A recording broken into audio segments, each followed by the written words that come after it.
president says the hoax, that's what he's talking about. Is this democratic idea that he somehow was a pedophile. It's absurd. There's no evidence for it. Now, was a pedophile. It's absurd. There's no evidence for it. Now, the Epstein law gets signed.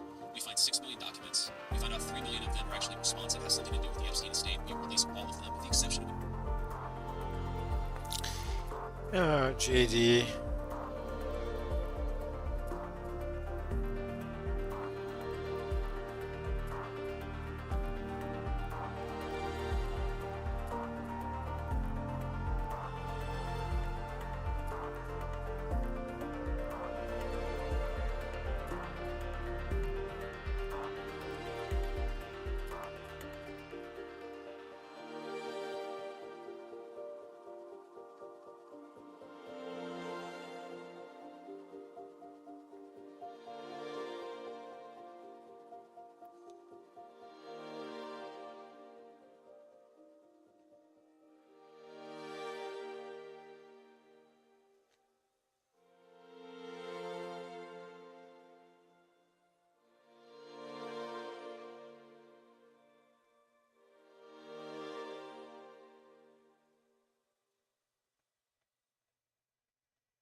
So here we are at the Spring Creek Audubon Spring Creek Prairie Audubon Center. Is that right? Yeah. The Spring Creek Prairie Audubon Center. And The only option I found is Spring Creek Prairie Audubon Center on Southwest 100th Street in Denton. all right, That's so I've 1.5 miles to your south. thank How you. about that one? Yeah, that's the one. I'm already here, you silly Siri. Stop. I have lost control of this device. Okay, so native to eastern Nebraska and the Midwest, tallgrass prairie is now the most threatened ecosystem in North America. We work year-round to manage the prairie and connect people to nature. The financial support and volunteerism of hundreds of people are essential.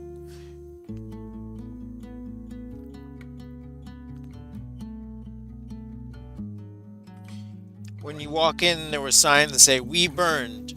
Prescribed burn accomplished 7/14/25."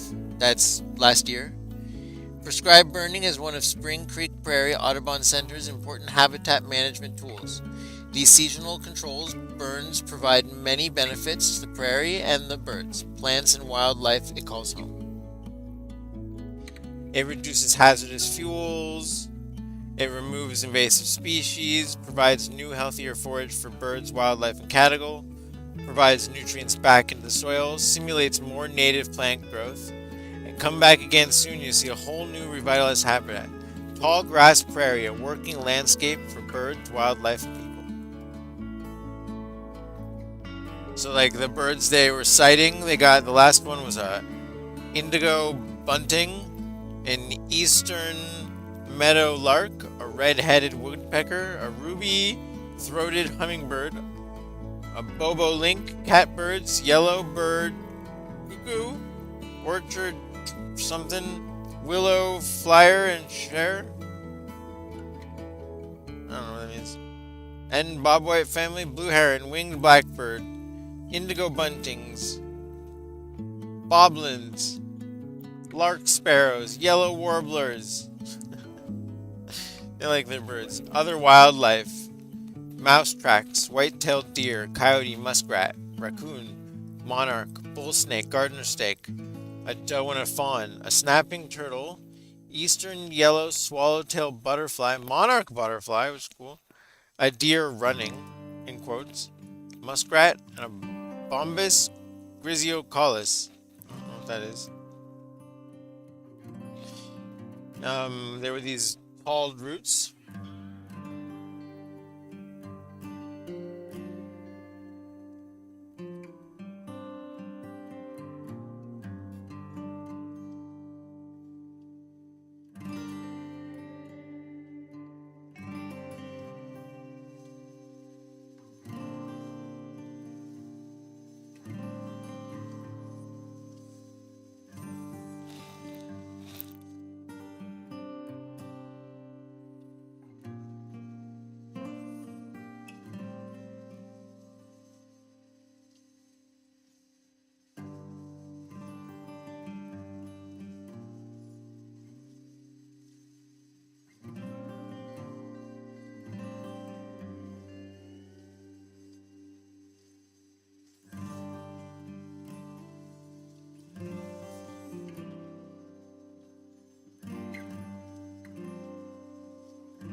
So this is the Nebraska City Fort Kearny cutoff also.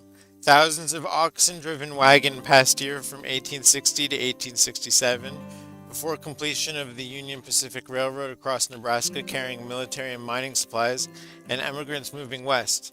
They cut deep ruts across the tallgrass prairie and at Spring Creek fording sites. The cutoff was the shortest route from the Missouri River to Fort Kearny, where several overland trails merged, and one of Nebraska's most important historic roads. The still visible routes are listed in the National Historic Register of Places.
This is the plant. It shows how deep the roots go. And this fits back into the West Jackson when we were talking earlier about dirt and soil and we were talking at the Desert Research Institute. This is it. This is the tall grass. This is a little blue stem prepared a 4-foot monolith. That's this one. That's super cool.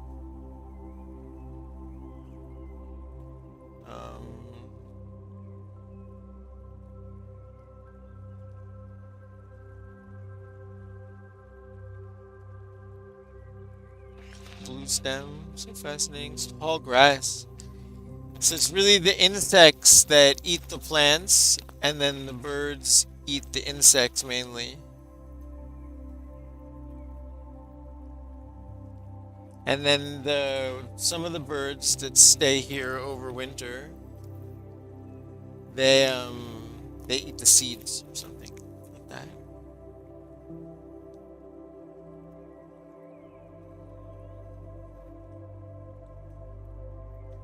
There's only like 2% left of non-plowed tall grasslands. What was it? It's the most endangered. I mean, from a person from California, we only have 5% of our redwoods left, so it just was felt significant, you know?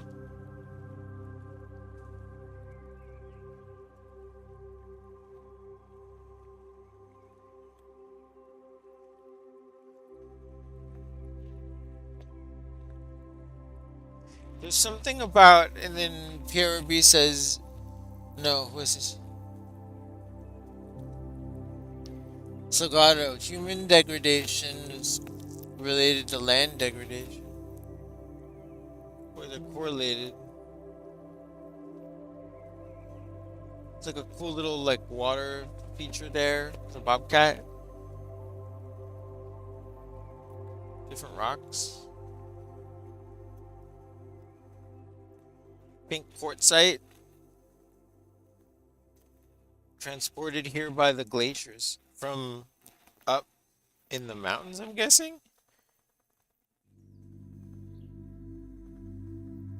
This shell is what remains of invertebrate bivalves. Okay. Granite. Moved by glacier also. Limestone. Cryptocrystalline quartz. Chert. Gray to green opaque often forms in limestone. Chalcedony translucent as agate. I remember I saw some agate in the where was I? At the dam, in the ground, in the pavement by the visitor center was just like a chunk of agate used in this. Different prairie grasses and color. I like the purple ones. Beautiful. Different like underground taproots and different types. So wild.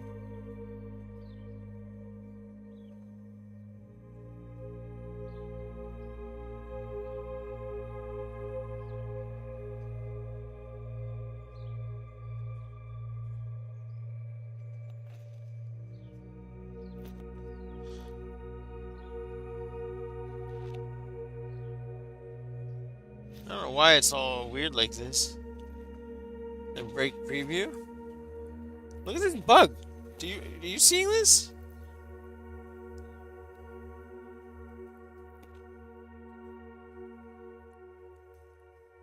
Look at this bug. See, I have these like things overlaying. Why are they on the multiple images like that? Weird. Okay. I don't understand. But let's keep going. Talking about the wagon, the Oregon Trail and stuff. He's this beaver guy. Different plant root specimens. So, because the deal is, Dr. John E. Weaver is the professor from the University of Nebraska, internationally recognized for his work in the field of plant ecology, especially the studies of root activity, drought, and structural grasslands. He published his first American ecology textbook and was president of the Nebraska Academy of Sciences and Ecological Society of America. And they have some of the grass. People. Look at this. Amazing. Different migration routes. Different people studying the prairie, the different depth of the grass and what's happening at each level. Because it's, it's only like 4 or 5 feet above, but it's like 5 feet below. Here's Buddha for scale.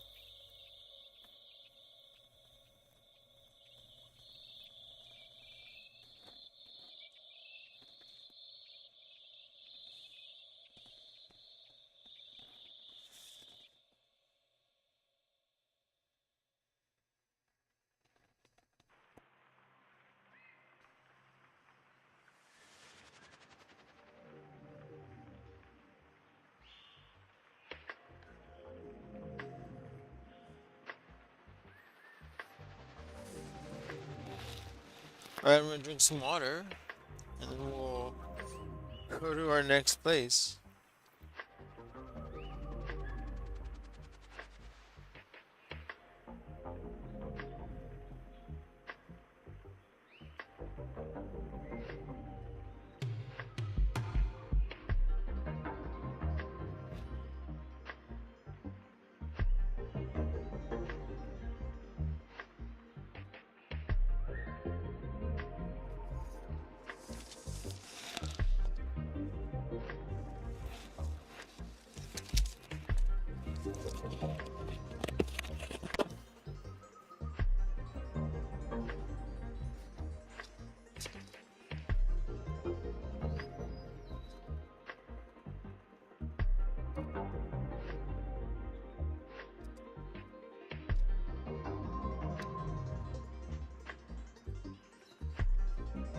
So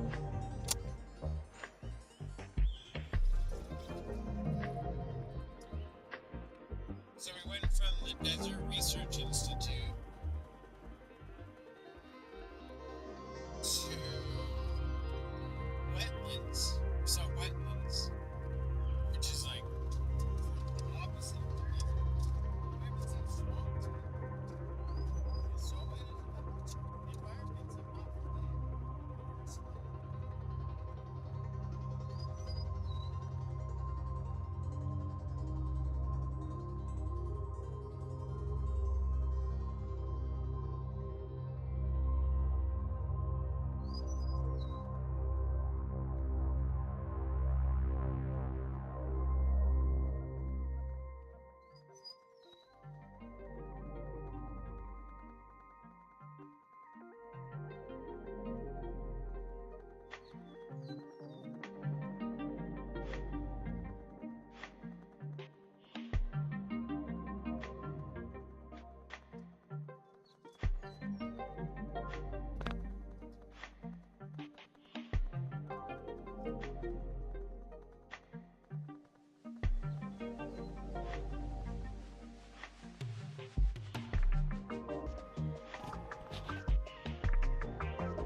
Okay, 1, 2, 3, 4, 5, 6, 7, 8, 9, 10, 11, 12, 13, 14, 15, 16, 17, 18.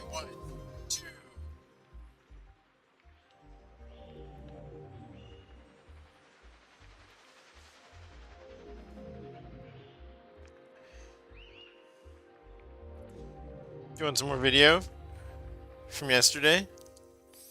Video or pictures? Seems like videos was a little more entertaining.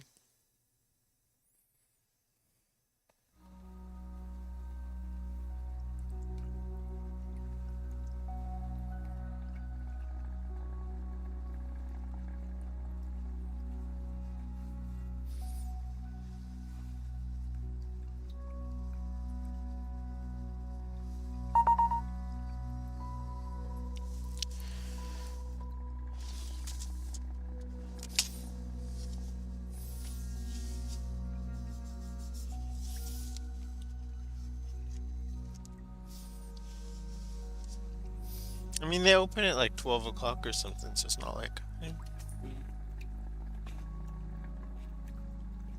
We need a grocery store at some point.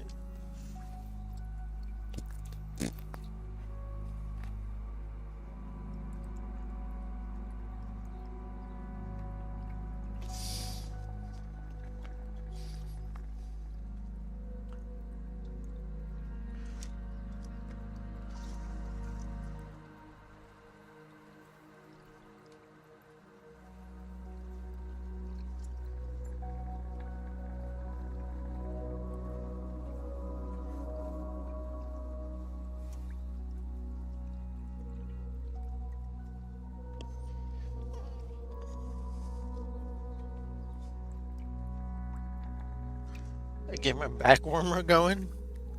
Okay.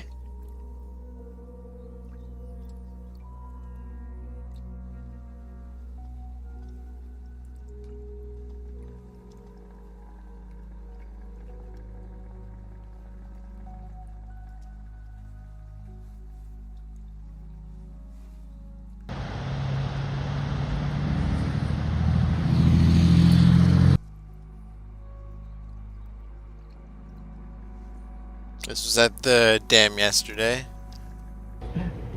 We're out of order. That's what, Did you count how many inches? 3,000? You did. Something like that. I can tell you how much.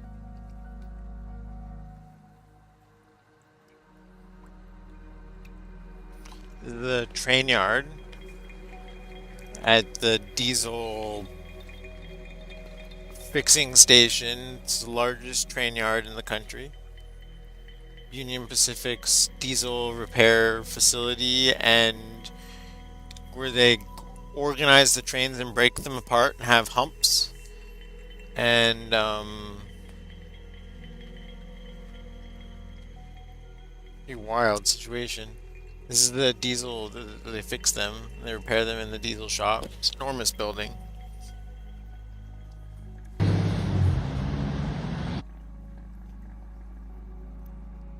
Here's a wide shot of the Lake Ogallala. This is on the spillway of the dam, and they generate power from here. And this goes and then into the agriculture.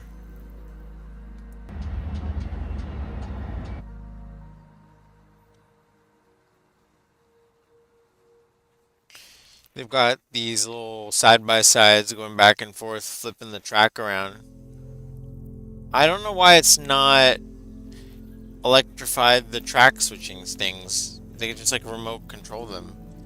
I think I saw electric switchers somewhere else. Maybe I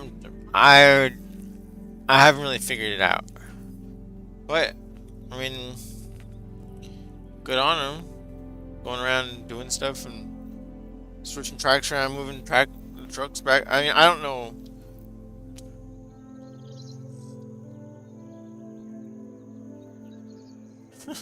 The comparison of the nature to we're looking at grass. Somehow I got the wrong file open. Yeah, Dad's Superman.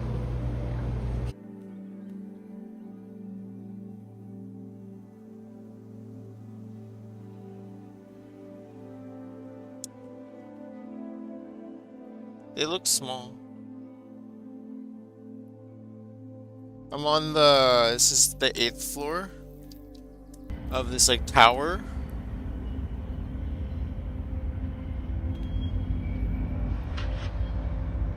This is the 7th floor. I think I went downstairs, no window.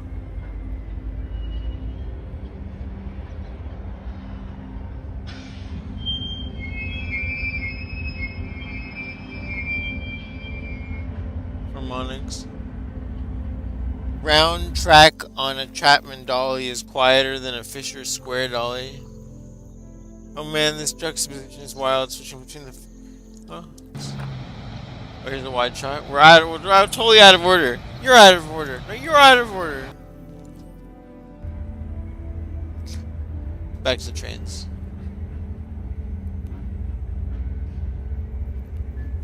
I mean, this is the largest rail yard in the country. I followed the Transcontinental Railroad to the largest trail yard in the country. I can't even remember the name of it, but I was at the Golden Spike Museum. Let's look. Union Pacific's Bailey Yard is where I was. Union Pacific's Bailey Yard in North Platte, Nebraska is the largest railroad classification yard in the world. It's a classification yard in the world. Named in honor of former Union President Ed Bailey, the massive yard covers 2,850 acres. This nature area right here is 1,100 acres. Reaching a total length of 9 miles, the yard is located in the midst of key east-west and north-south corridors, making it a critical component of Union Pacific's rail network. Bailey's Yard receives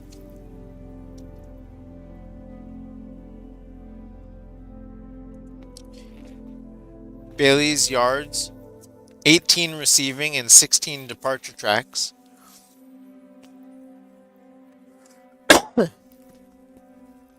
Handle 10,000 rail cars every 24 hours.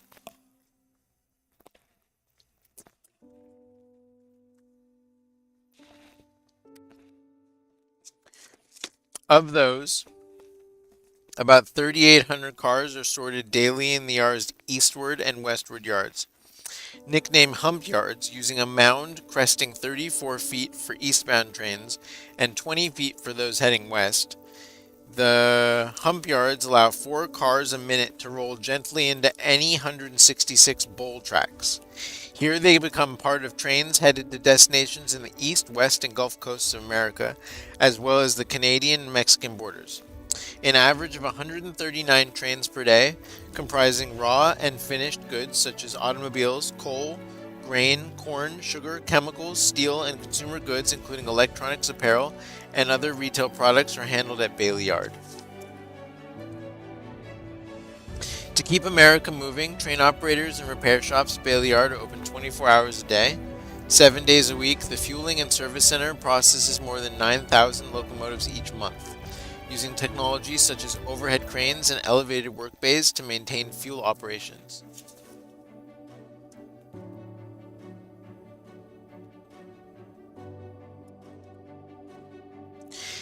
The on-site car repair facility annually replaces 1,500 pairs of wheels, many identified through an in-motion defect detector using ultrasound technology to inspect the wheel. This detector was developed by Union Pacific and is the only one in the world. Some wheel repairs even take place without the rail car ever leaving the track, minimizing downtime and improving customer service. Union Pacific's capital investments continue to enhance operational capabilities at Bailey Yard, ensuring safe, reliable, and environmentally responsible transportation. I mean, it was impressive. I'm not saying it was like a good thing. I mean, this diesel-electric hybrid, but at the same time, I don't think people really understand what they're doing when they're buying and constantly getting stuff. But like,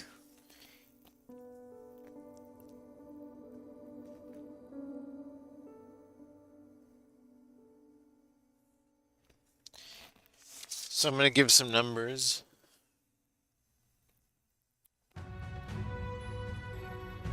So 2850 acres, 9 miles long, 324 miles of track, 776 turnouts, 10,000 railroad cars handled daily, 139 trains handled daily, 9,000 locomotives serviced monthly, 1,600 locomotives repaired monthly, and 20 million gallons of diesel fuel monthly.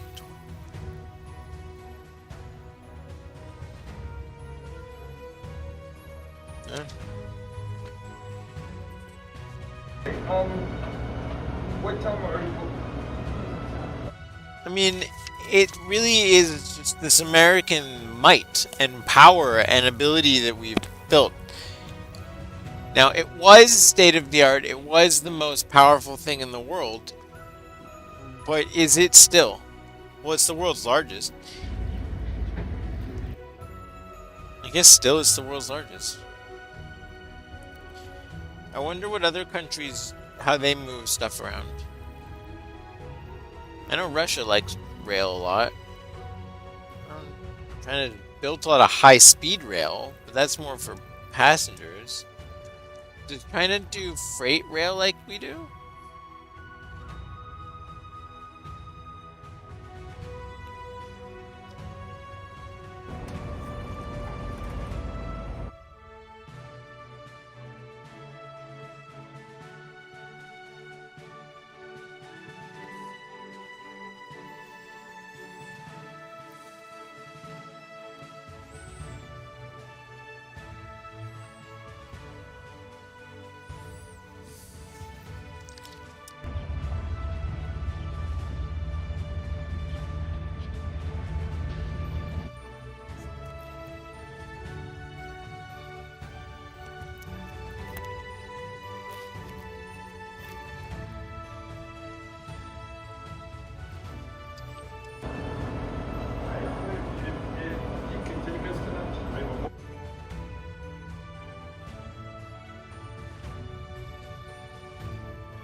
Alright.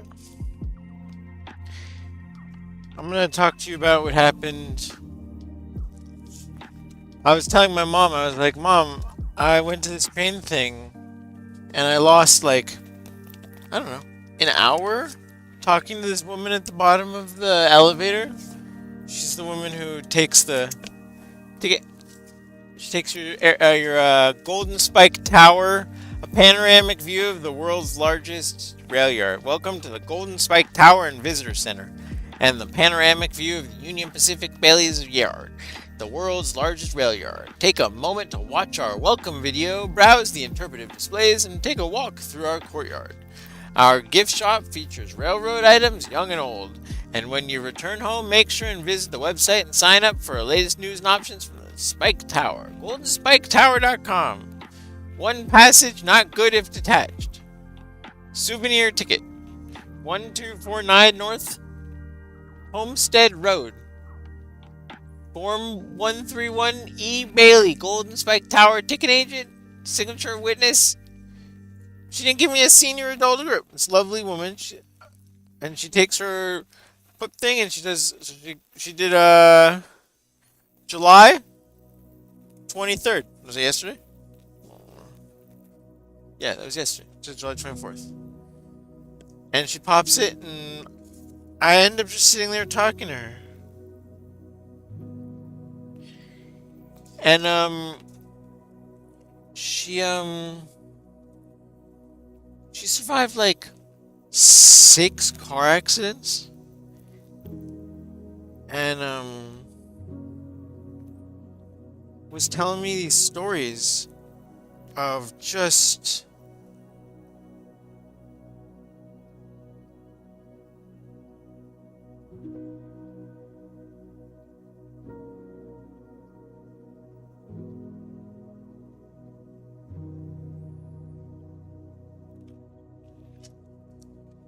wild. One story, she reaches in the back of her car to go get something for her friend or whatever.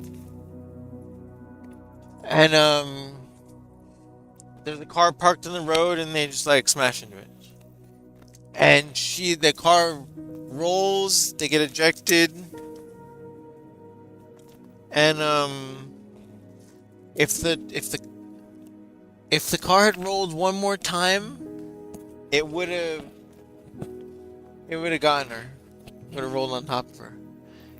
And then there's another time she's a trucker, for many years trucking. She's in the back of the cab of the truck, and something happened in the truck, car accident, and the cab separated from the truck, and she was inside of it rolling around. She's like a washing machine. Man, look at those cows up there. Okay. Another one. Oh, she had a premonition.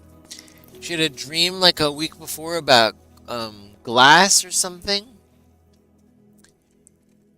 So this is the Audubon Society down in the building there. A bunch of the property goes down around this way. Very nice. And I do like those purple flowers. I don't know if you can see them. Can you see them? Kind of over there. Right up there. And she says she went halfway through a windshield. She went halfway through a windshield. She's like, you see this scar? She goes and stops her skull, or like her forehead. And I saw her scar earlier when she started telling me about car accidents. But then you get to the answer. I thought it was from one of the other car accidents. She talks about this glass story. You're like, oh my god. No, I'm not talking about her more and stuff. And I was just curious. She was interesting because she was telling someone else stories about trucks and where she's been. I bet you haven't been there. And someone else is like, I've been there. And she's like, this woman's been everywhere. And let me get the map going. So I know where I'm going. And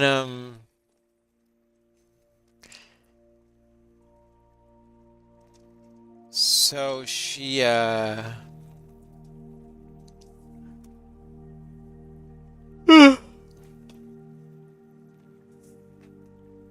I think there's a car coming up over this hill. It's probably safe to go. I'm gonna wait. There we go. I got it. And she's talking about she went halfway through when she crazy story of they had to remove her skull all. This woman must have spent so much time in the hospital. Oh, one time they had to fix her brain and thought she would never talk again, or what? I don't know. This is a miracle of science, this woman. But you ready for the reason why she lived over and over and over and over again? She's a army nurse. She's a nurse, probably like my mom's age, 70s something. And my mom's a nurse. Oh, she did labor and delivery too for a bit. She fell in love with the babies. I know. And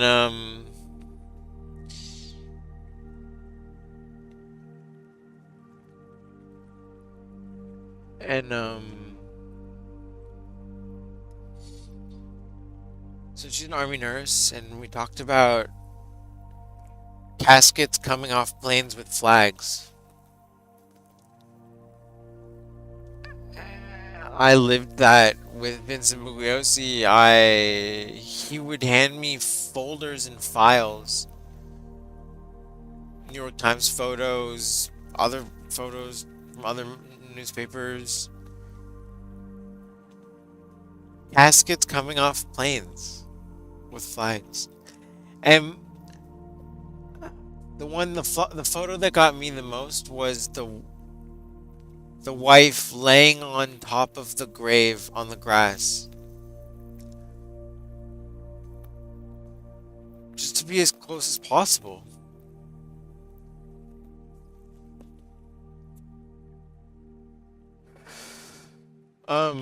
So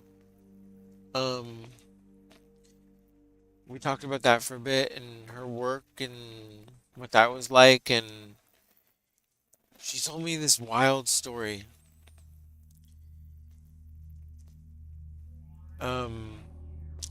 She's in New York with her friend, and they're like taking pictures of each other, and taking a picture of her, and her friend says, "Oh, that's awesome, there's an airplane super low." So this woman I'm talking to turns around right at the moment the airplane hits the tower. She watches the second tower hit, and then she says, and she and her friend say, "You know, you know what we got to do." My first thought initially was like, "Oh, you have the footage on the camera. You gotta get that to a news station," because I'm a filmmaker and I know the stories of these photographers who like had the footage and stuff. But that's not it. They went to ground zero, and she said she worked there for a week, and then they left to go to a nursing conference, and they get into another car accident. She said they're upside down in the car and they're pinned in the car in the winter or something. And they're both nurses, so they were like checking on each other to make sure they were with each other. That's what she's talking about. And they finally get rescued, got out of the car and stuff. And they go to the hospital and things like that, and her friend didn't make it.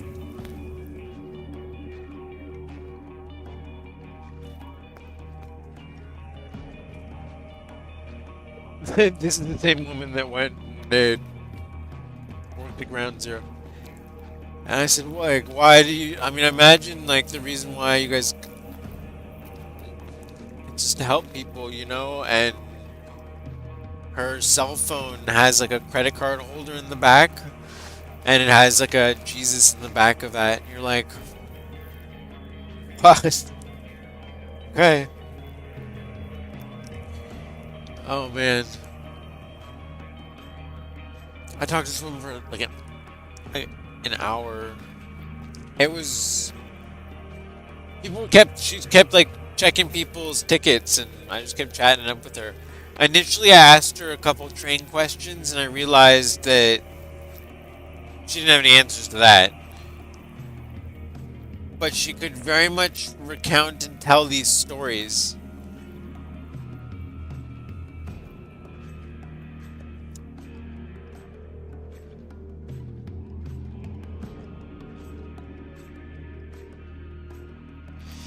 Lovely woman. She was from Georgia, then Texas, then Nebraska. And her accent was so thick, but she covers it up. She doesn't want to be judged because of her accent. But at one point, some kid asked her about her accent. She talks funny. And then, but there's like a stigma and like social hierarchy of the accent stuff, but also teeth.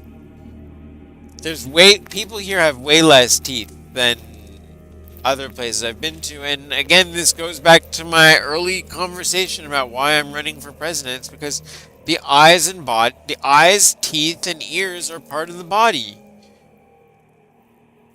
So it's just, it shouldn't be separate. It should be, the gnarliest story I know is I was at the DMV once, and there was a guy who couldn't pass the sight exam, so he couldn't get his license, and he's telling the person at the DMV this. I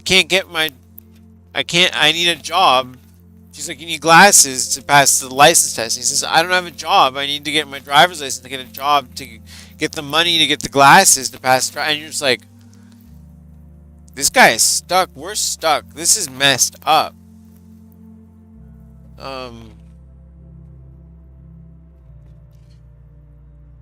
And this woman's, a bigger woman, and she's probably, chomping down on the soda. It's just, there's no healthy food anywhere around here.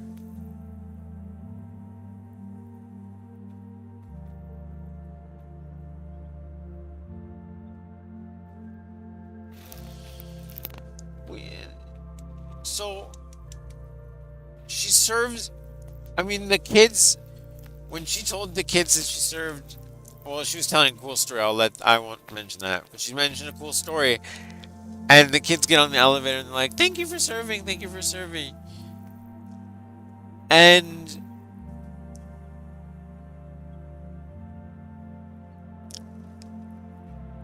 thank you for serving. This woman's been in like 6 car accidents. She was in a Humvee once, attacked by a quote, she said this, not me, an IUD. I think she means IED, but I had to stop from laughing. But I imagine it's a pretty common mistake.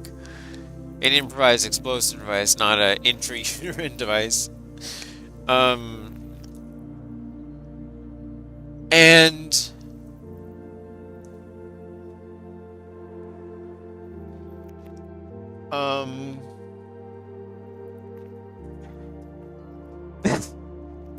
this woman survived an IED, a truck cab split rollover, halfway through a window, ejected out of a car.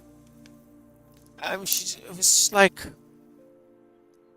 why do some people get these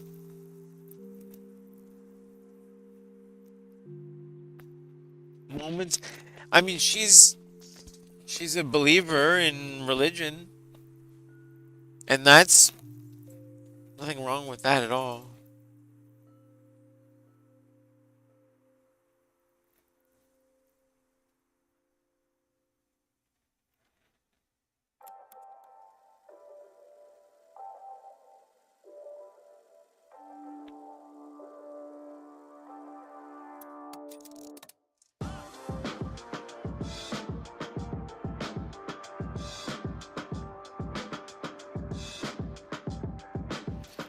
Blue Stem State Recreation Area. We saw some blue stem grass. That's super cool.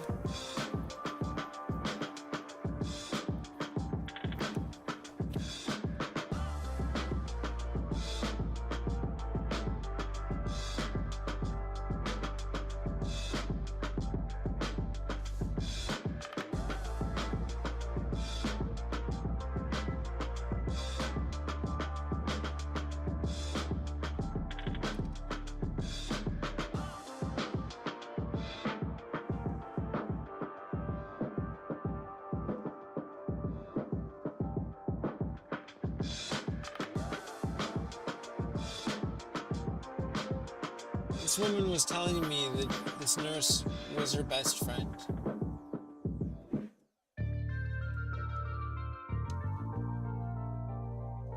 Oh.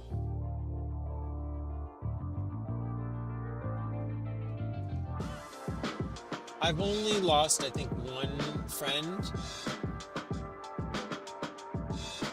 to death. Yeah, I can only really think of one. One of my peers and friends. It was many, many years ago.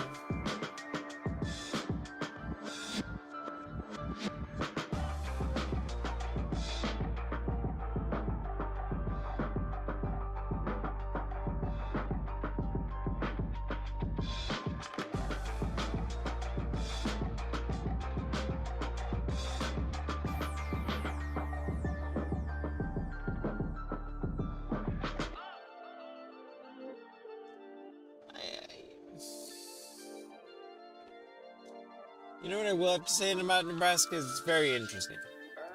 From an agricultural standpoint, it is an impressive.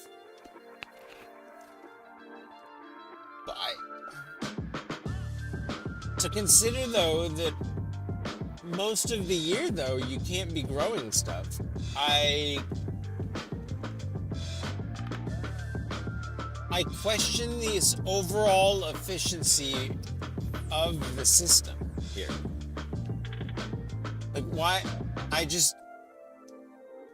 are we growing tons of stuff everywhere that we don't eat? I mean, I don't know what this is on the right and on the left. I'm guessing sugar beets. I don't know. It's there's this other plant. It's either corn or this other thing. So I'm guessing sugar beets. The way the plants are, it's always interesting to imagine how the max amount of light can get in and whatever, and capture it. Oh, we talked about biomass with the Audubon people. I mean, this is biomass. Look at all this. I mean, it's just endless corn. So it's been such an impressive. I don't know if I remember Nebraska having this much corn.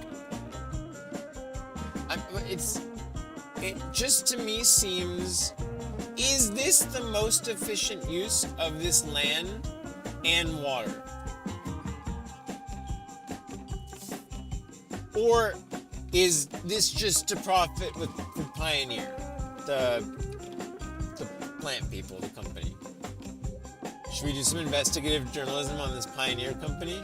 We kind of have. I know more about Monsanto and Cargill. Oh my God. You know something? In Dirt, there's a scene of the Nebraskan farmers where the guy's like, oh, I just love farming so much, as he's like auctioning off his truck to pay off the loans or whatever. And you see these Cargill factories. Or Cargill grain silos. I mean, I don't think I didn't know there were this many. I'm honest. I'm ignorant. I knew, oh yeah, some towns have is that just a really long bike path? Okay, I think that's just like an extraordinarily long bike path right there. That I don't really understand. I got distracted by a bike path. I mean, it was just never ending.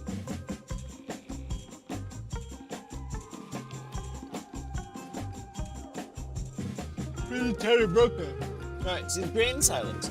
I mean, this is a very small grain elevator silo. Now, when I tell you about these Cargill and the Dirt and the documentary about the Nebraskan farmers.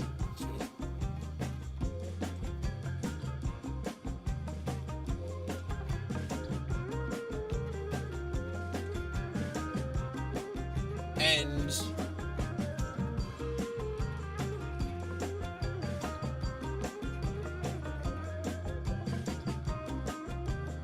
oh, they're all the same. I guess if you get a deal, are these the ones that go on the? Are these split?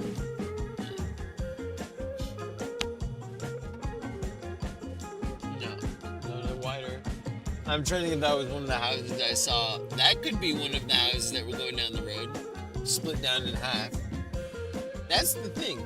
Those were 10-foot, so they're 20-foot wide buildings. So you can have 20-foot by 50-foot buildings in 2 trailers. That. I think that on the right. I think that was cut in half. Oh.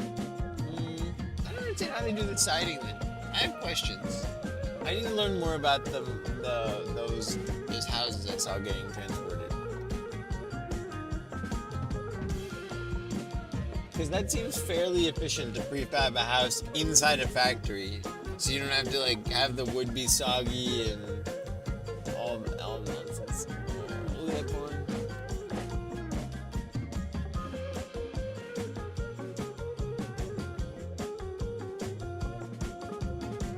Yeah, but there's Cargill and Monsanto, I knew about that, but there's this other company called Pioneer that I don't know much about. Was it yesterday we learned about agricultural insurance?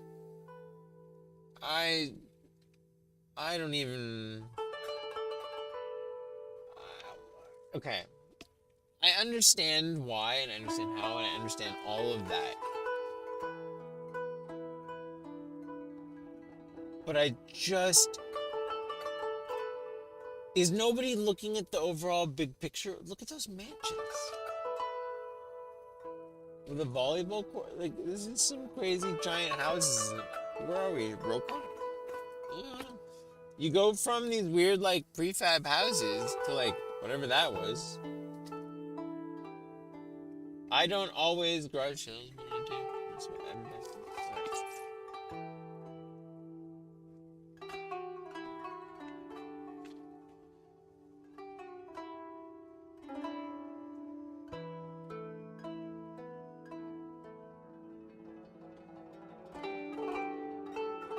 Alright, so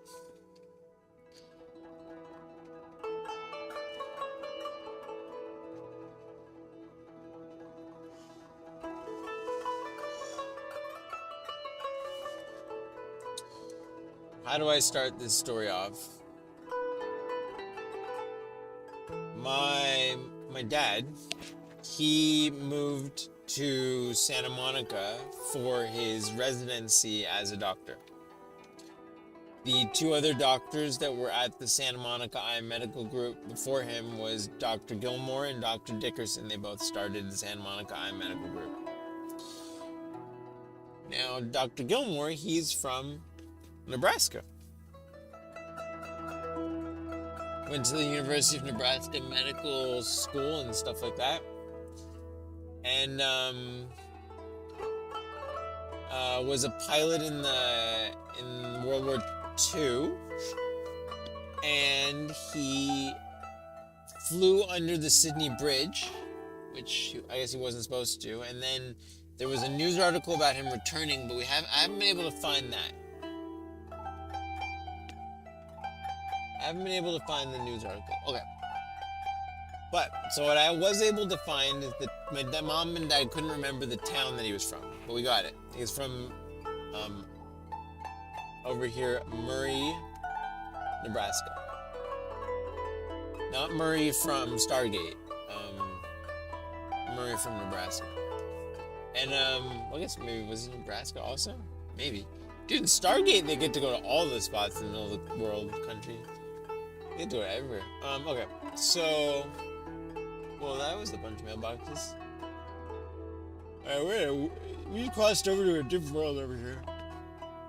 Look at big houses. I mean, these are big. big houses. That's a very, very large house. I mean, that's a 4-car garage.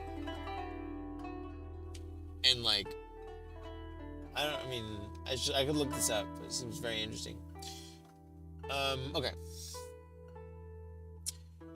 So, Dr. John Gilmore, John E. Gilmore, or whatever, he also gave $1 million scholarship thing to the University of Nebraska to facilitate getting ophthalmologists into ophthalmology, I guess, something like that. And then, he was lovely to me, by the way. I mean, I grew up with him, Dr. Gilmore. Dr. Gilmore and my dad wrote a paper on a journal article about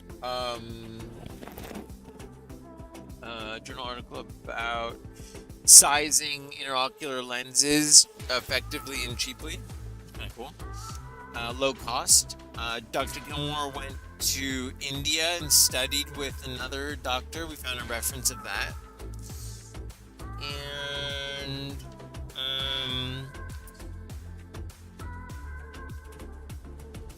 Dr. Gilmore's father, John Gilmore, started the historical society for like the whole county or something.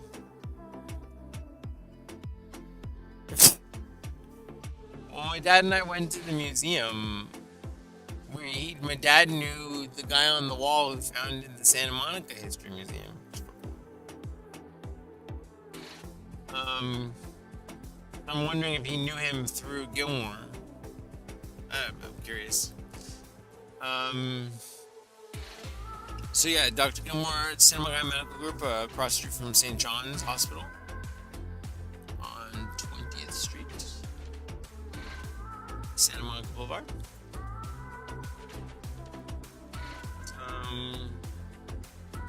Dr. Gilmore would still come and pick up his mail at the office. I mean, probably 8 years, 10 years after he retired, he would still come to the office and check out and see what's going on. Oh man, he was great. I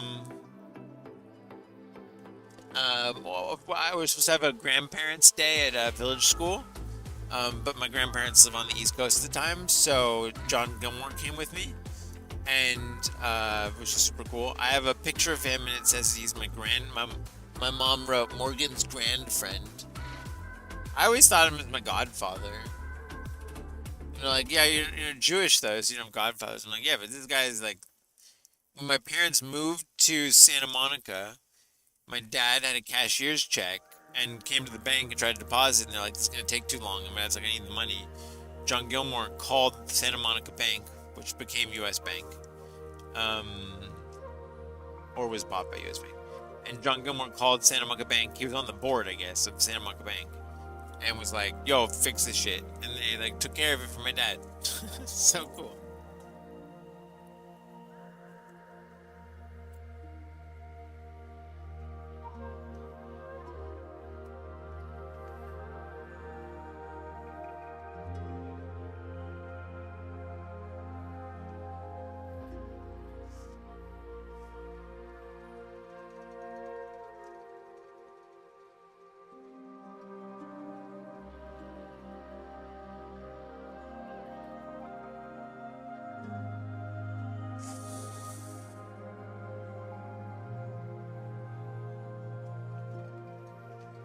Whoa, is it just like a bunch of people live in this piece of land? How do you zone and just like, that's what's gonna be, people live there, but not here? Why do, I mean, it's probably a long time in the process. I need to eat food. I'm gonna take a break.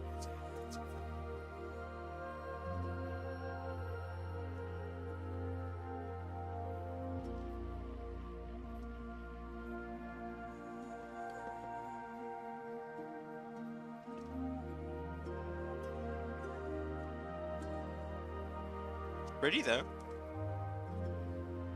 Very pretty.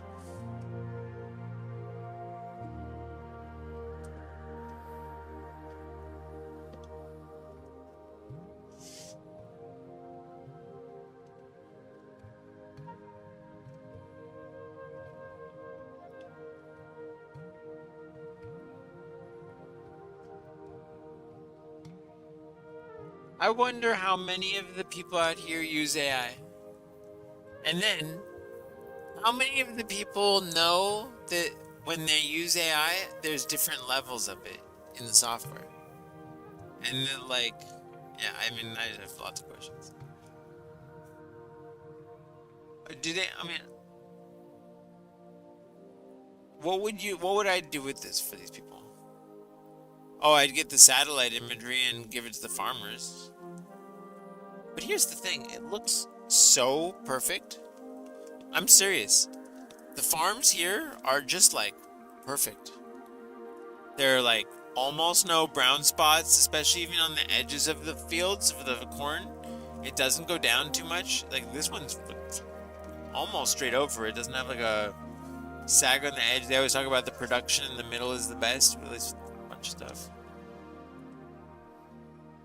It's a wild place, man. Oh, what we got over here? We got a spinny thingy that's... Oh, no, that's a whole field. Just bundle it up.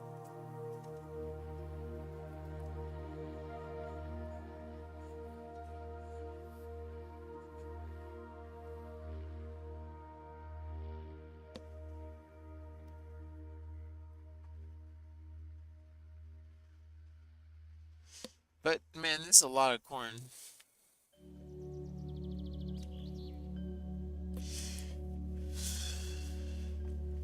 It's a lot.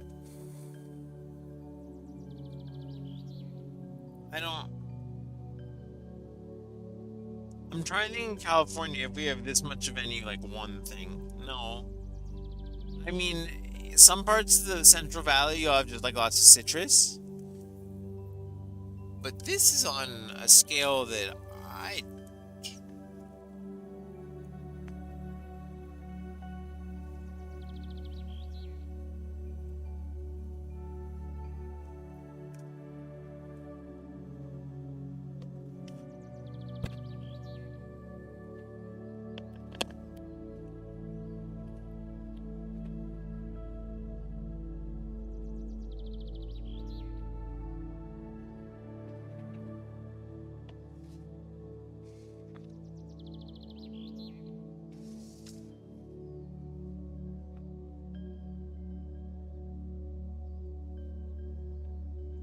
Ooh, some hills. This is cool. There's a water tower in the distance.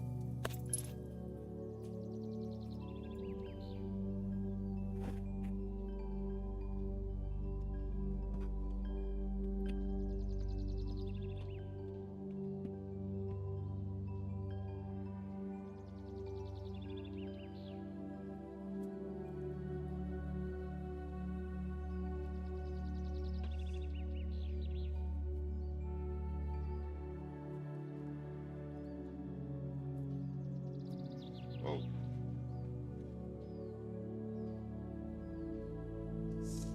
My pillow decided to come in front.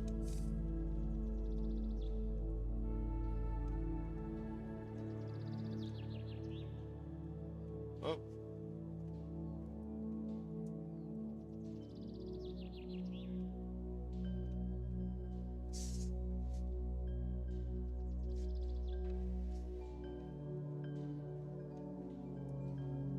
I mean, when I talk about how many of these grain silos I've seen, you would be in shock.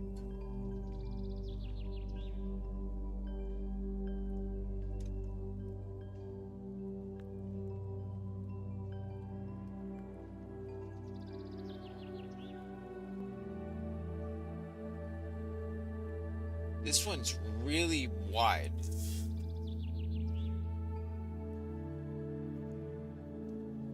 Well, I guess they call that a grower, not a shower. That's a joke. And this, the ammonia things. You should have seen how many of these ammonia things I've been seeing. It's astronomical. Anhydrous. That's the. Is that the? Whoa. Okay, we're about 10 miles an hour over the speed limit. So City Park.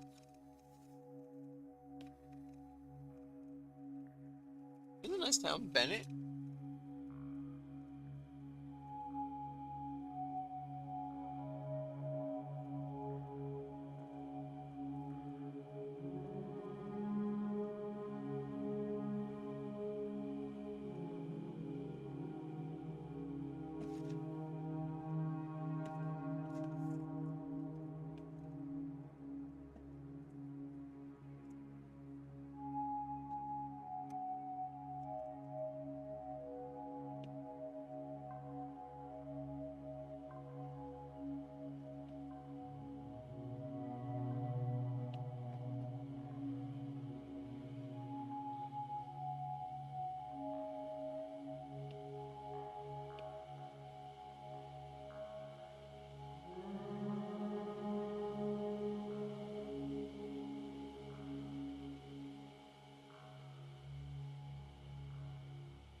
Pretty horse.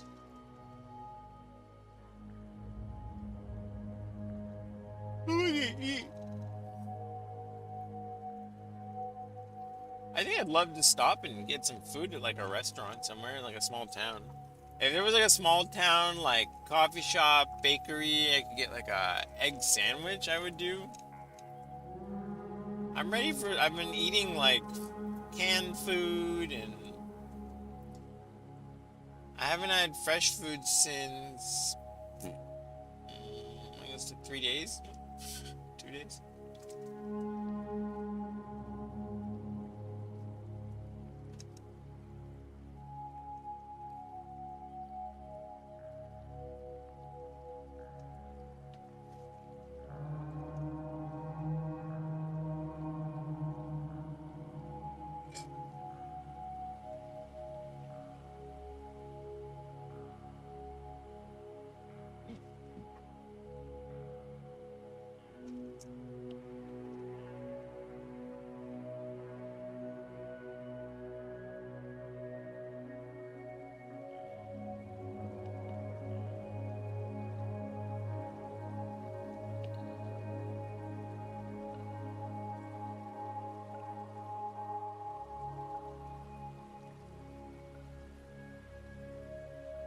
Whoa. For a second, I'm like, I don't know if I really want to be heading west right now, but this is what we're doing for a second. Sometimes you gotta go backwards to go forwards.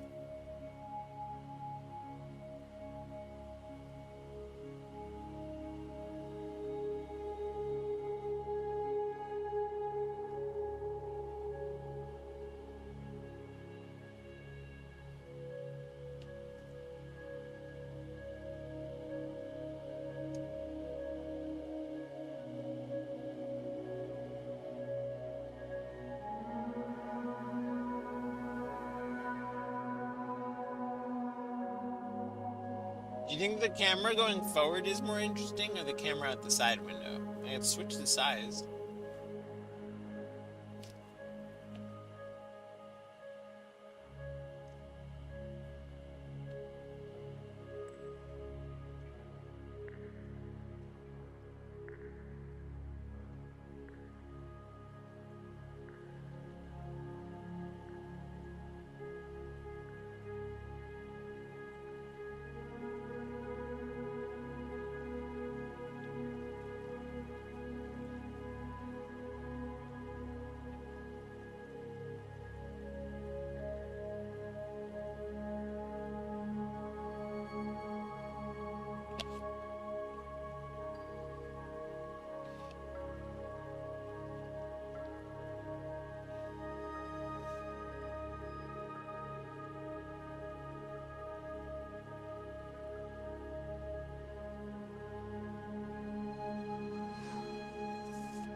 I told my dad I'll try and film it for him, the town that Dr. Gilmore came from and stuff.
I had to hit my brakes to help him on that one.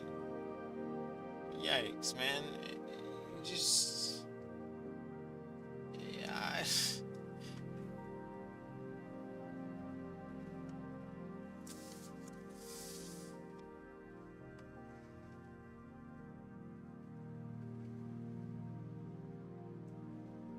I mean, you can see the difference between this and the tallgrass prairies.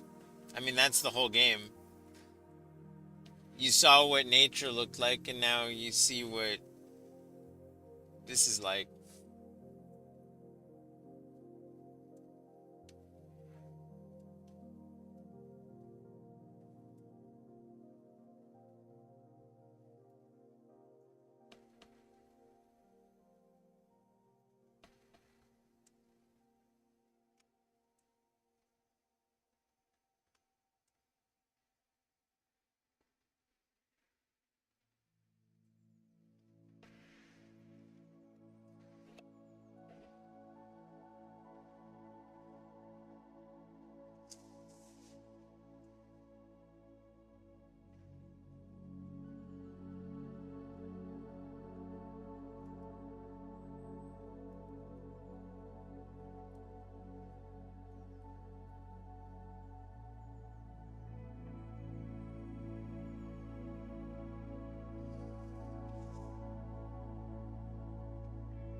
Trail crossing.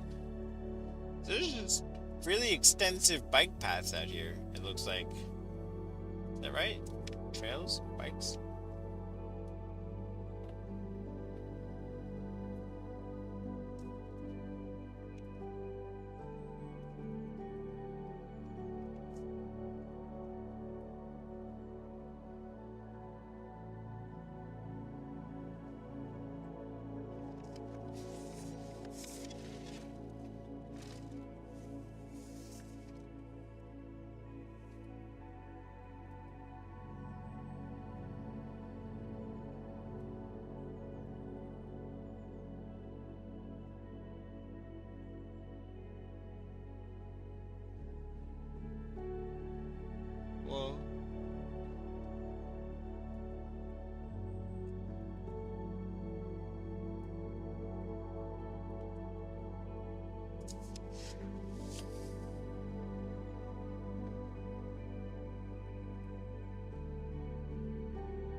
Alright, I need a little break.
also sick today, which sucks. In the middle of the night, last night, I woke up in the middle of the night sick.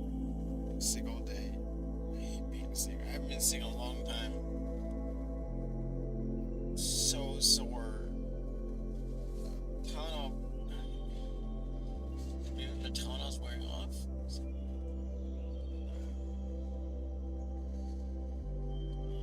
Man. Am I in the most pain in my entire life right now? Basically, regularly now, yeah. Last how many months? It's been about a year of my ankle, year and a half of my arm, my wrist, my spine.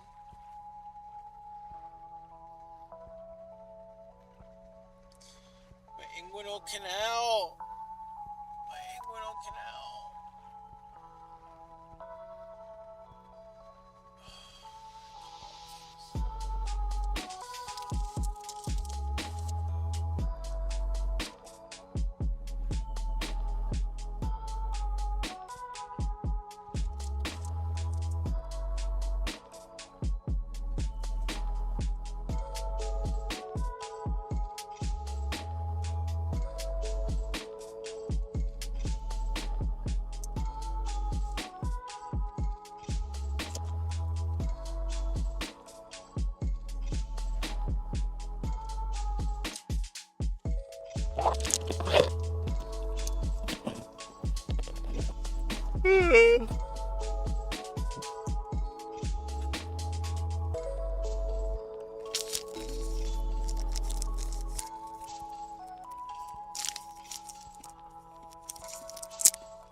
Why do you think they need to put the mailbox on the other side of the road? You think they saw the mailman go around that person with the right-hand side mail car?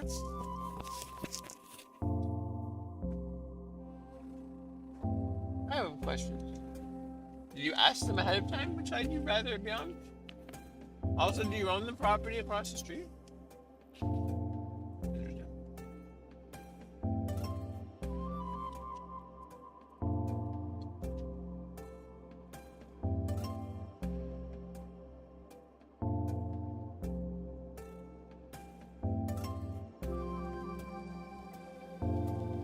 This is the path. It's really cool. What is this bike path? What is this? What is this?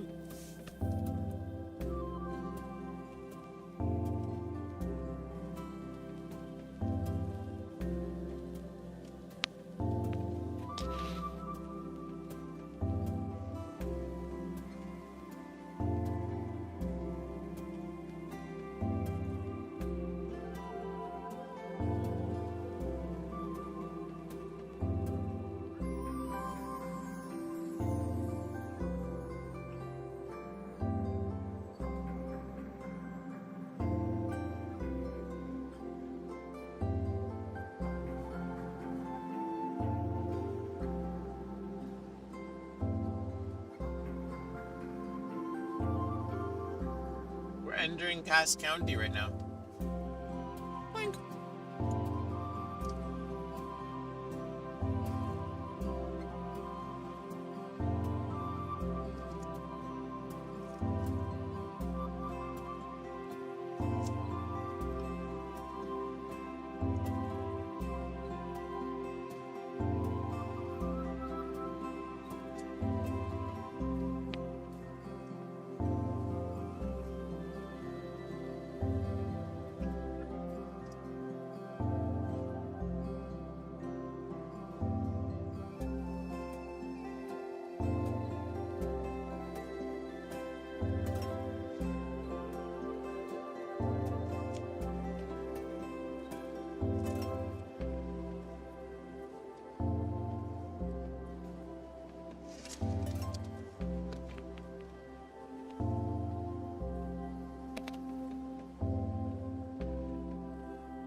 I've been able to drive pretty slow and efficiently.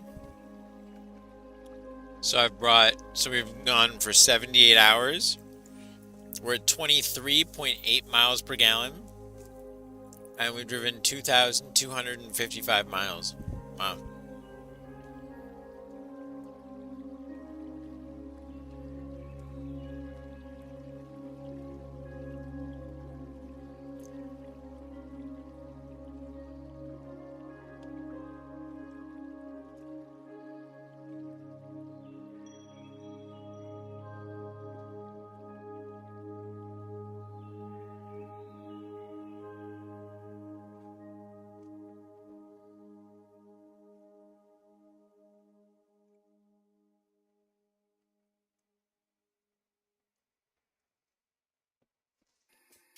Kind of cool.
At the grasslands place, the tall grass, they were talking about how when it snows, it kind of compacts the plants down, and then they kind of grow back up each year. So I was like, wait, all these grasses are pretty much that high after 3 months? Impressive. 3-4 months. Nice.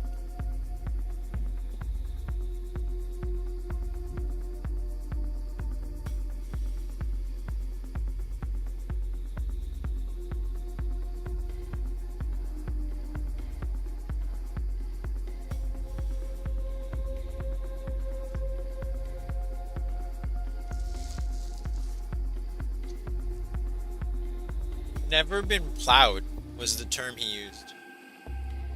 Probably more technical than that. This place was mainly set up for birds and stuff. But I don't know, I got to go there, it was pretty sweet. I asked a bunch of questions.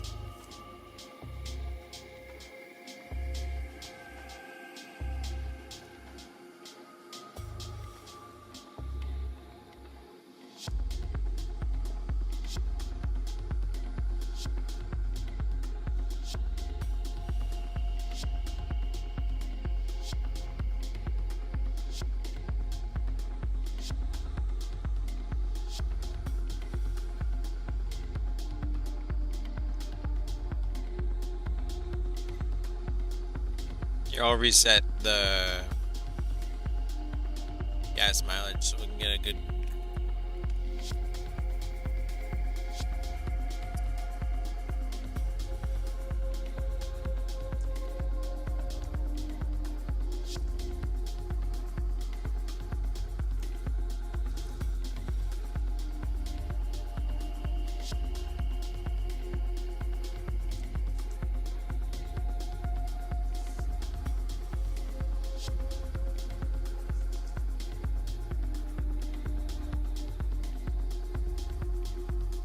What is all that writing on the side? They got yield loading frontier. What are you guys talking about?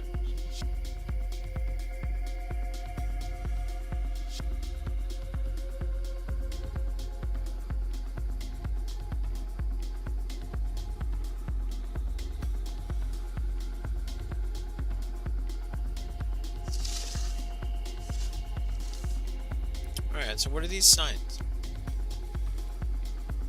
Are you telling me what you're growing there?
those donkeys?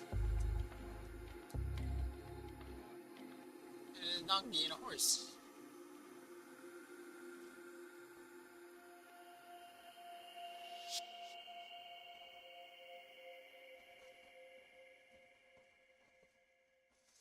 Okay. That's for a tall thing. Okay, well, there's the tall thing. Yeah, that's a big thing you got there.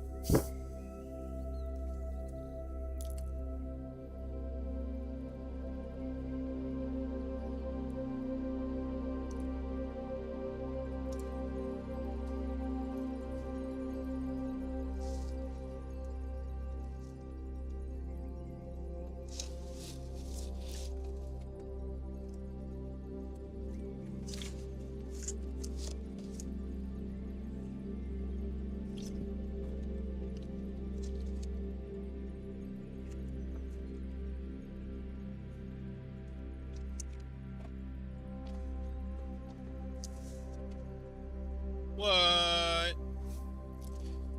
Thought that was the van from Dumb and Dumber for a second. It was ice cream van. Seems like a rough business to be the ice cream man out here. Your distance between houses is pretty big.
I think it's also interesting that the museum there is called the Golden Spike Tower, and it's all about this golden spike, golden spike, golden spike. That's the third golden spike I've seen, I think. I saw the replica of the golden spike in Sacramento. I saw the golden spike at the golden spike in Promontory. And then this one at Bailey Yard had a couple golden spikes. I'm wondering in Omaha if I'm going to see another golden spike. That'd be cool if I see... That's the thing. When I did the bear flag, I ended up seeing 3 bear flags. So if I'm running at 3 golden spikes. Keep it going. And the truth is, I guess the real golden spike is in California. At the school, right? I think.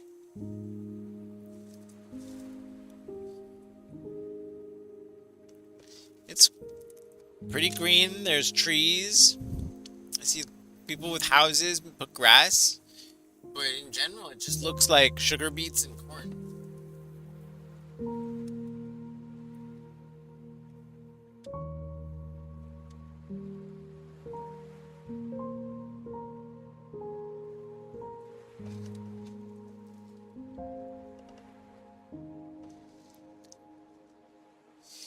You know, it's been so hot this trip.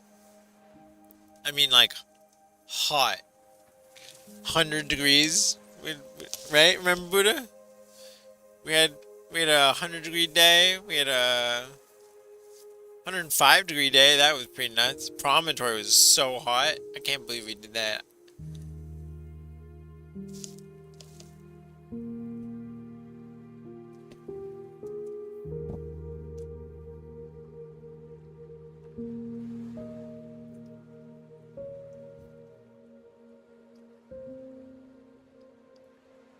But today it's 71 degrees. Yeah, it's humid, really humid, but like this weather is quite nice.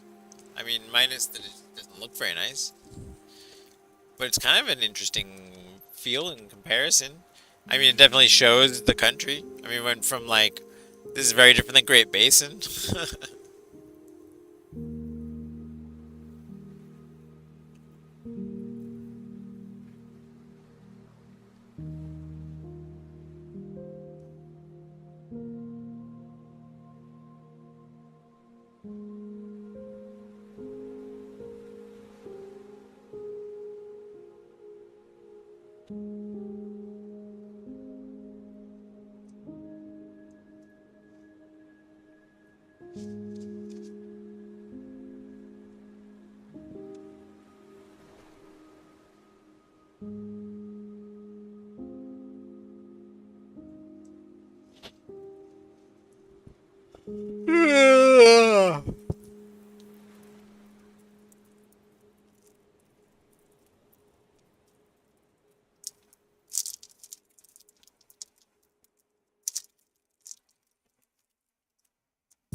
I was a double chocolate one.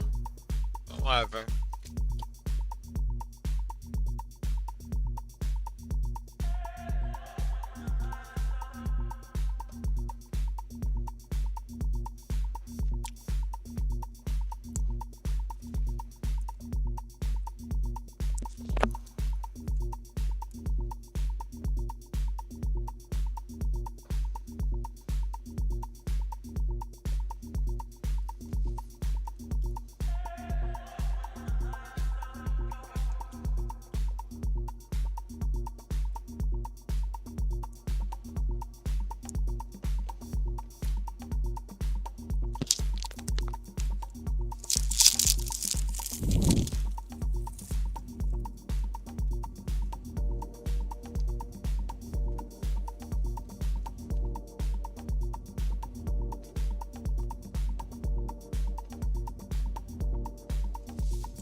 I wonder if it's magnetic east or if it's due east.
Murray, Nebraska.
This is cool.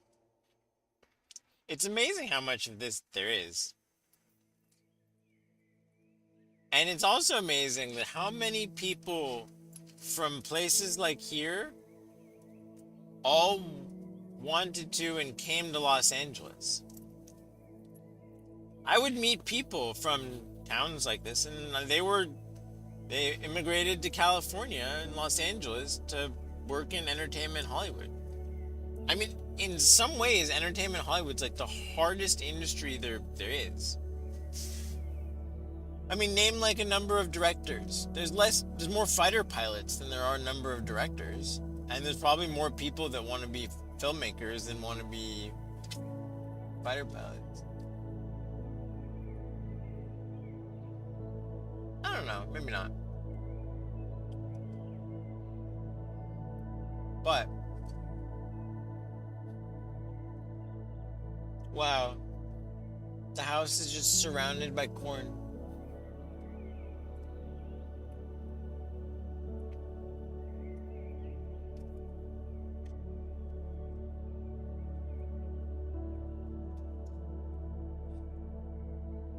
It's impressive.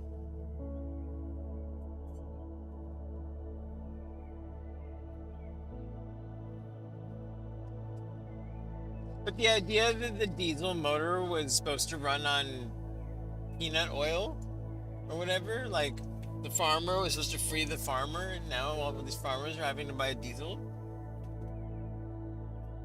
Maybe they have different dyes for off-road diesel, but still.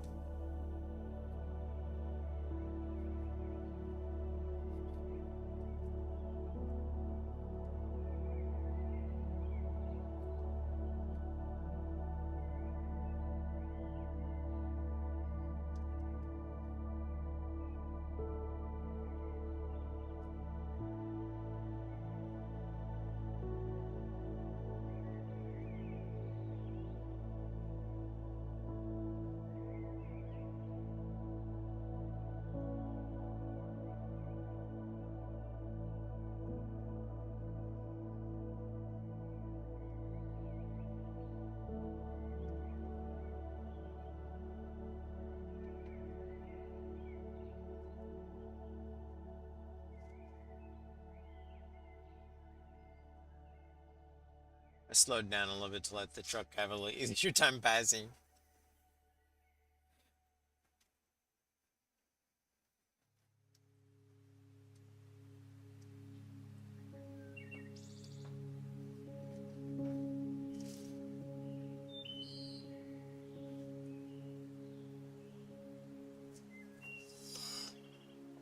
Uh.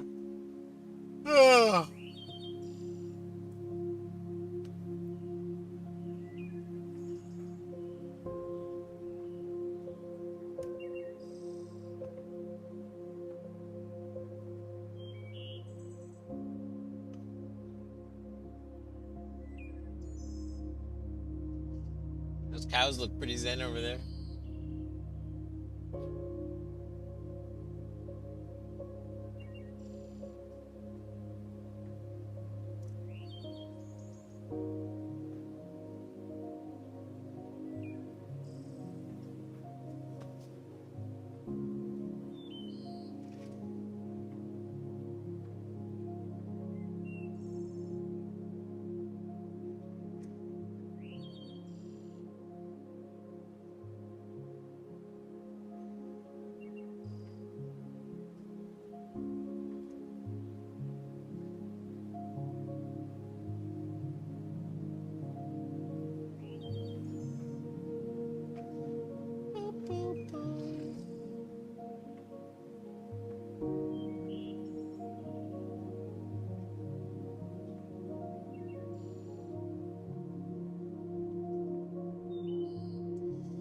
So do these houses have running water? And sewage? No. They have septic tanks. They have to.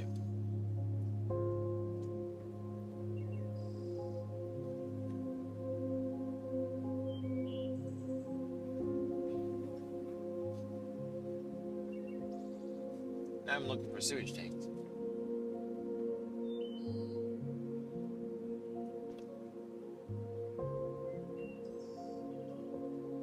But water, are they just like pumping from pipes? I haven't seen any culverts or channels or anything.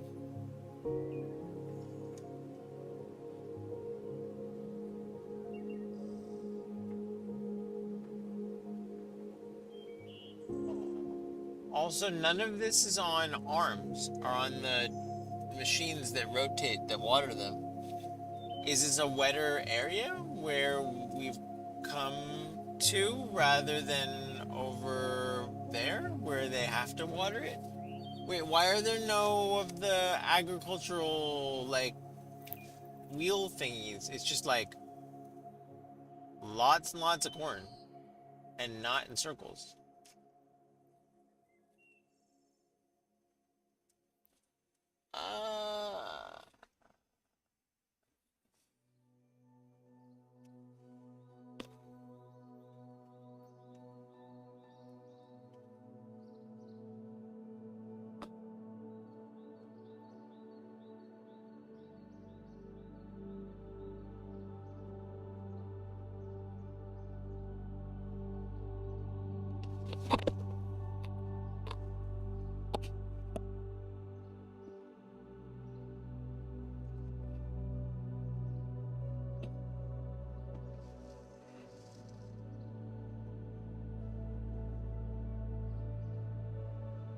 What?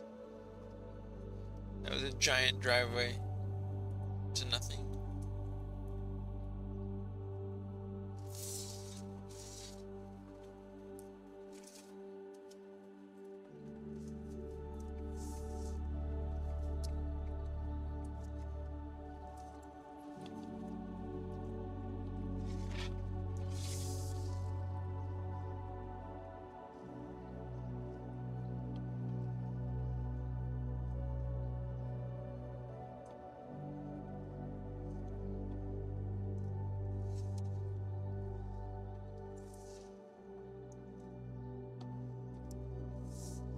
Whoa, that's pretty epic over there.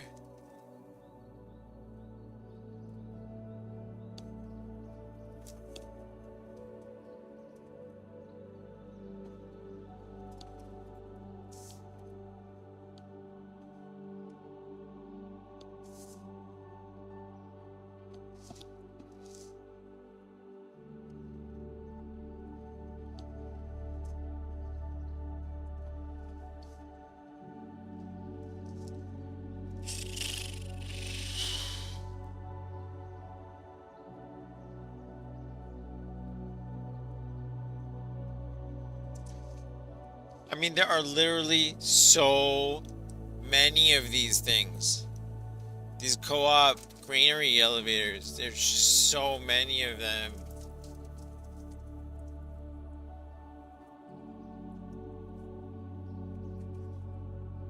Okay. Where? Basketball court.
This is the ghost town.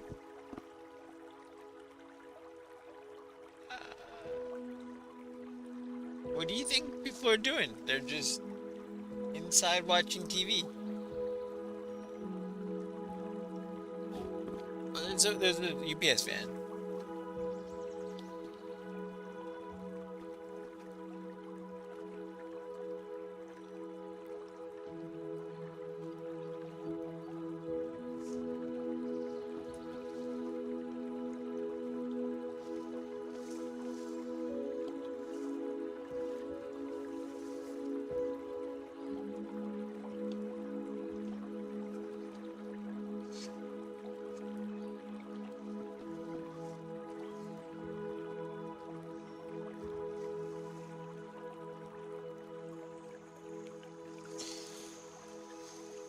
Brutus got his head out the window. He's pretty happy right now. I gotta go slow for him though, so he can do it.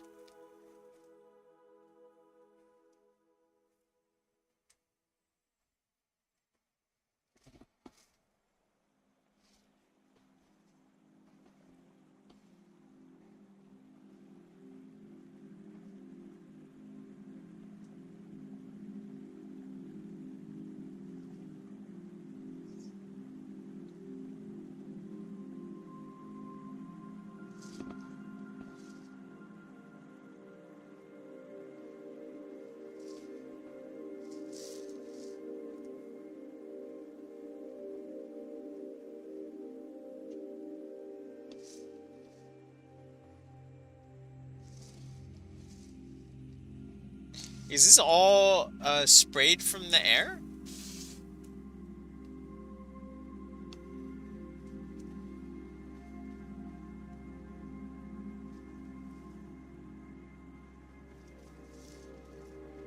So wait, the insecticide,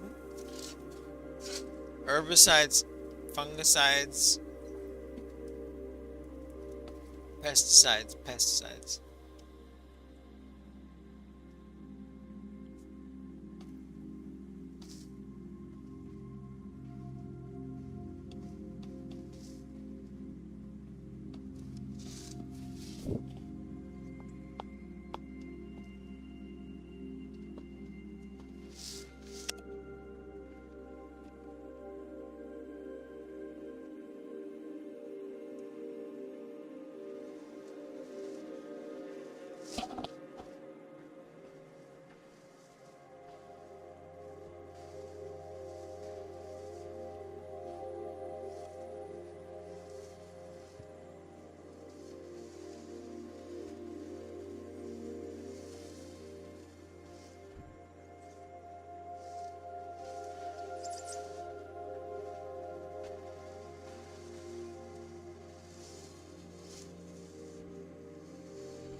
You like that? You like being outside a little bit? Wind blown.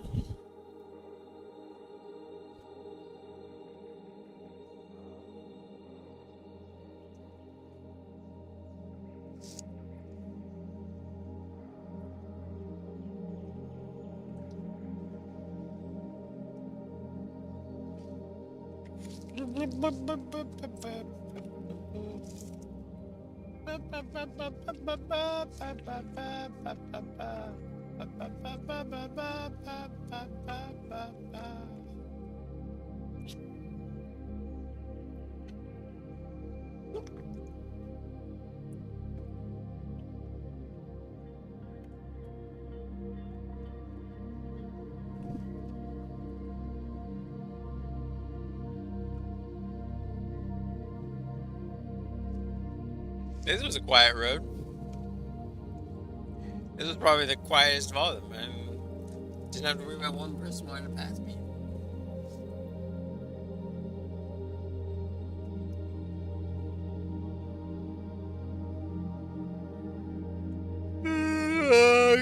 I'm so tired.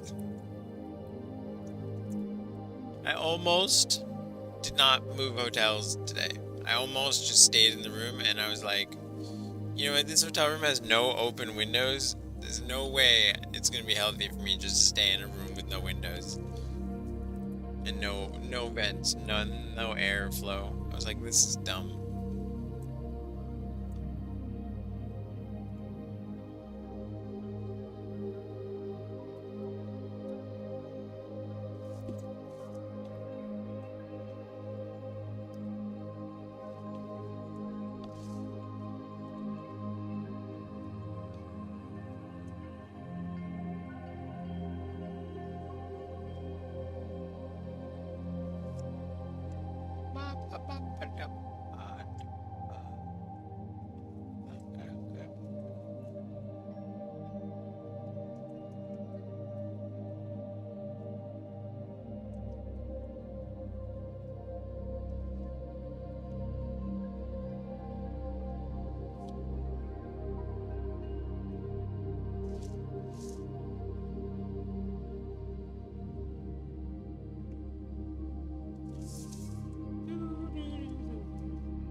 Tires.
Pipeline construction ahead.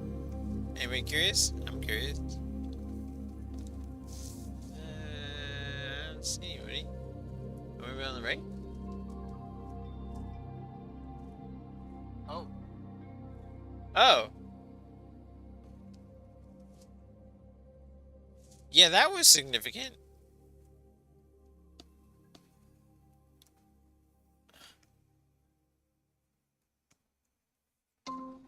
Ask ChatGPT what the major pipeline is they're building in Nebraska running north and south.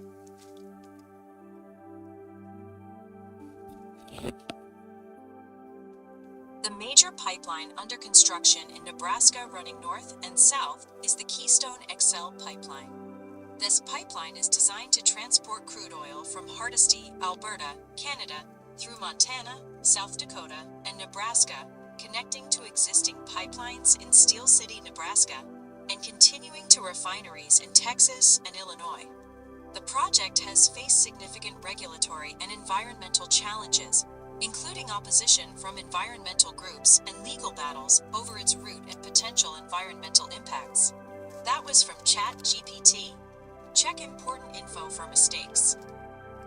Oh, shit.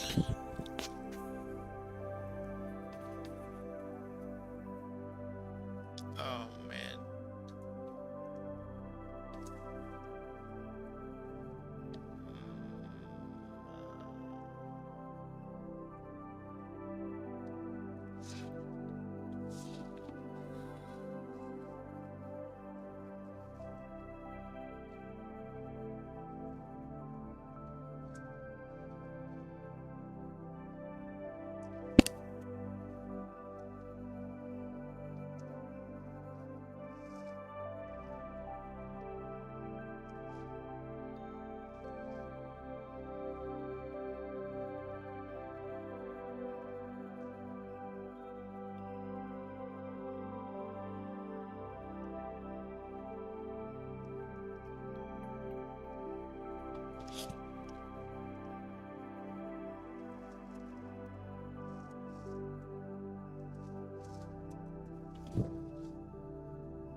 Golf simulators.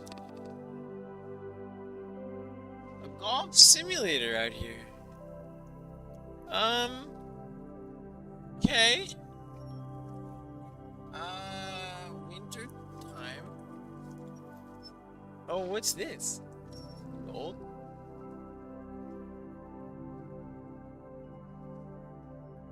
Here's the post office.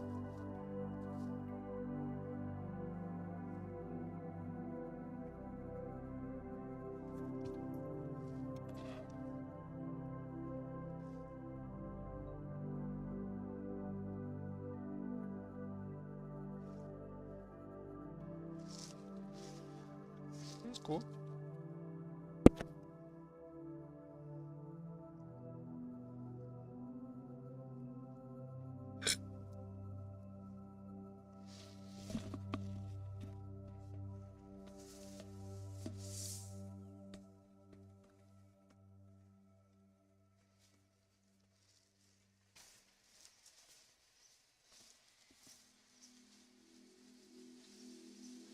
Whoa.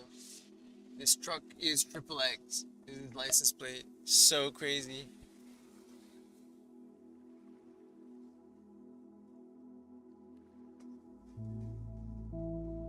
Whoa.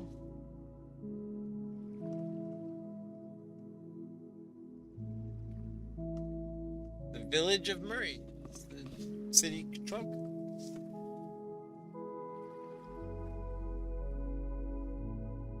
This is the police house. Whoa, there's Porsches. It's a couple 911s.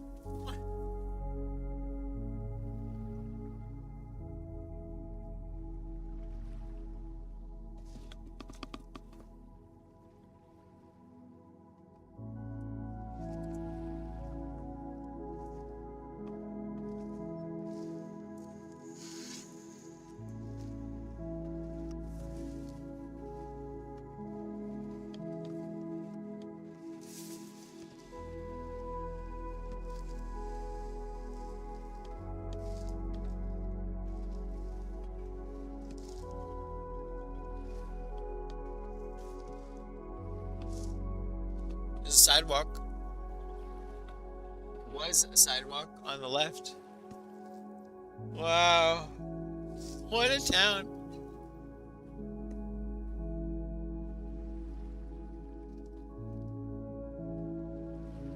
Whoa.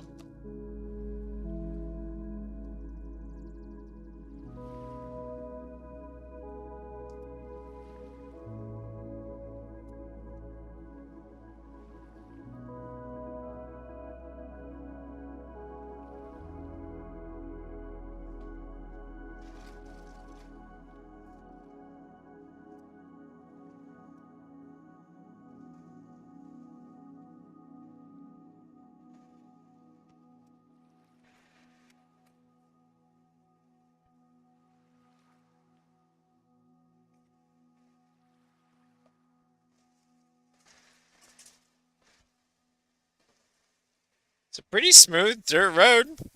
I mean,